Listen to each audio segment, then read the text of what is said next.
Alright, so this is going to be a non-spoiler review of the movie called Battle Drone. It's on Netflix now, I think.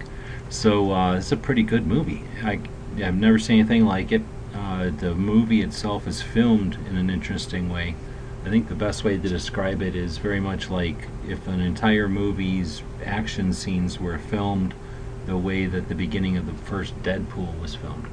It's not exactly the same, but it's like that. There's a lot of really neat special effects in it. Basically, it's this group that they said in the review that it's like the A-Team, and it definitely is like the A-Team in a way that you've got some people that are very good at their job, and they do their job without a lot of effort, and they're all very familiar with their roles, so they can anticipate what each other are doing, and just a really interesting movie in the way that it's written.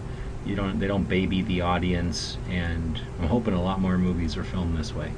There's this chick in it and this other chick in it, and then there's these robots and some dudes. So it's a pretty straightforward movie as far as the plot, but it's filmed in such a way that I think it's pretty good. So Netflix hit one out of the park with this one. I really like it. Once you've seen it, let us know what you think in the comments here, without spoiling it for people.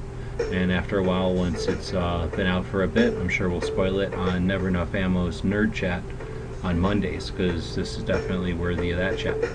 Alright, this was Battle Drone from Netflix. Thanks for watching. I couldn't find any pictures of the robots, so I only have these two pictures.